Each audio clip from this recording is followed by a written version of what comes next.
Magandang araw, Grade 3! Tatalakayin natin ngayon sa Filipino 3, Quarter 2, Week 2, Day 5 ang tungkol sa mga salitang high frequency at pang-angkop na. Before we begin, please don't forget to like, share, and subscribe. Thank you!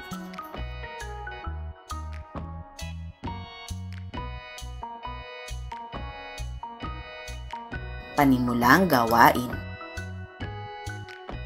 Magandang araw mga bata, kahapon ay pinag-aralan natin ang pagbubuod ng tekstong naratibo.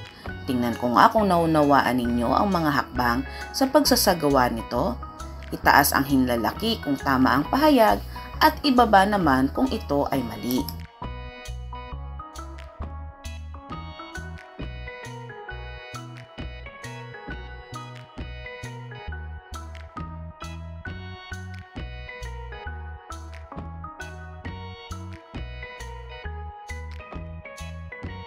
Ano ang masasabi ninyo sa larawan? Narito ang mga ilang halimbawang sagot. Masasabi ko na mahal ng ama ang kanyang anak dahil niyakap at hinalikan niya ito kahit nagkamali siya. Ipinakita ng ama ang pagpapatawad at pagmamahal dahil tinanggap pa rin niya ang anak kahit suwail ito. Ang larawan ay nagpapakita ng malasakit, pag-unawa at walang hanggang pagmamahal ng magulang sa isang anak. Gawaing paglalahad ng layunin. Pagkatapos ng aralin, ang mga mag-aaral ay inaasahang una, nagagamit ang mga salitang high frequency na tungkol sa sarili at bansa. Pangalawa, natutukoy ang kahulugan ng mga salitang ginamitan ng pang-angkop na. Gawaing pag-unawa sa mga susing salita. Basahin ang mga sumusunod at pag-aralan.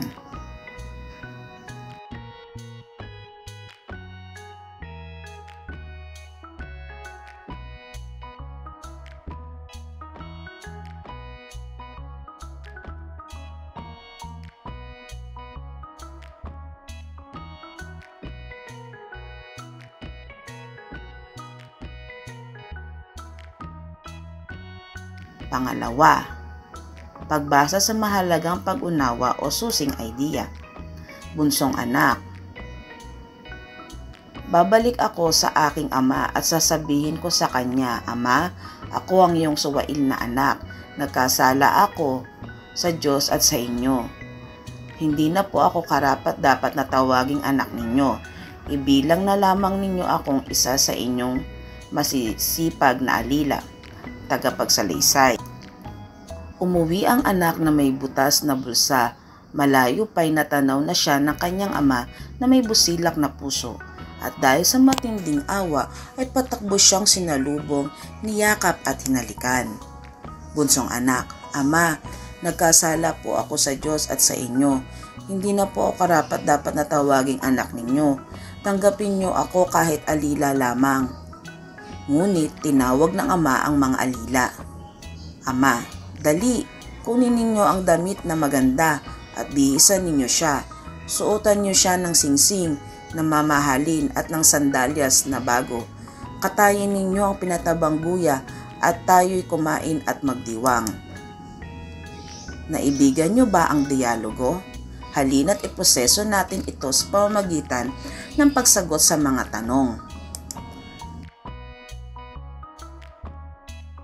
Number 1. Ano ang naramdaman ng bunsong anak na naging dahilan upang bumalik siya sa kanyang ama? Naramdaman ng bunsong anak ang labis na pagsisisi at kahihiyan sa kanyang mga nagawang kasalanan, kaya siya nagpasya na bumalik sa kanyang ama. Pangalawa, anong katangian ng ama ang kahanga-hanga para sa iyo? Kahanga-hanga ang magpatawad at mapagmahal na ugali ng ama, sapagkat tinanggap niya ang kanyang anak ng buong puso kahit ito ay nagkasala. Pagpapaunlad ng kaalaman at kasanayan sa mahalagang pag-unawa o susing idea. Ang pang-angkop ay isang bahagi ng pananalita na nag-uugnay sa salitang naglalarawan at salitang inilalarawan nito. Isa sa mga uri ng pang-angkop ay na. Ginagamit ito kung ang salitang sinusundan ay nagtatapos sa katinig maliban sa N. Halimbawa, suwail na anak. Ang katinig sa hulihan ng salitang suwail ay L, kung kaya't na ang ginamit. Pangalawa, masisipag na alila. Sa salitang masisipag, ang letter G ay katinig kung kaya't inilagay ang salitang na. Pangatlo, busilak na puso. Sa salitang busilak, ito ay nagtatapos sa K, kaya ginamitan ng pang-angkop na. Number 4, damit na maganda. Sa salitang damit, ito ay nagtatapos sa katinig na T, kung kaya't ginamitan ito ng pang-angkop na. Pagpapalalim ng kaalaman at kasanayan sa mahalagang pag-unawa o susing idea. Isulat ang karanasan gamit ang tambalang pangungusap sa paraang kabit-kabit. Sa lungguhitan ang mga pahayag na ginamitan ng pang-angkop.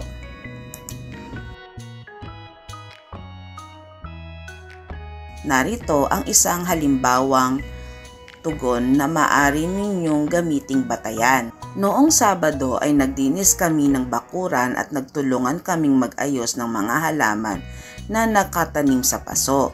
Masaya kaming naglalaro habang nagpapahinga. Kami ay kumain ng prutas na binili ni tatay.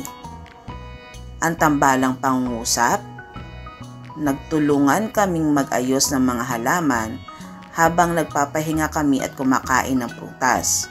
Mga pahayag na ginamitan ng pang-angkop, mga halaman na nakatanim, prutas na binili ni tatay. Paglalahat at paglalapat. Sagutin ang tanong sa ibaba. Isulat ang sagot sa kwaderno. Bakit mahalaga ang paggamit ng pang-angkop? Pagtataya ng natutunan. Tukuyin ang kahulugan ng mga salitang ginamitan ng pang-angkop. Isulat ang letra ng tamang sagot.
Narito ang mga tumpak na kasagutan.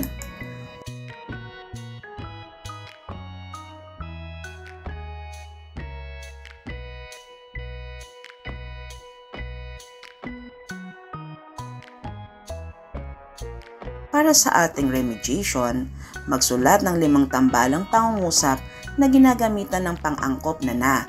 Isulat ito sa kwaderno sa paraang kabit-kabit.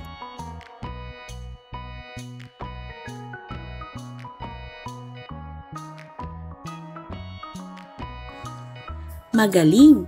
Natapos mo ang ating aralin sa Filipino. Tandaan, ang wika ay mahalagang bahagi ng ating pagkakakilanlan. Gamitin ito ng may paggalang, pag-unawa at pagmamalasakit sa kapwa. Patuloy na magbasa, magsalita at magsulat sa wikang Filipino. Ang bawat salita ay may kapangyarihang magpabuti ng mundo. Hanggang sa susunod na aralin, salamat at paalam mga bata!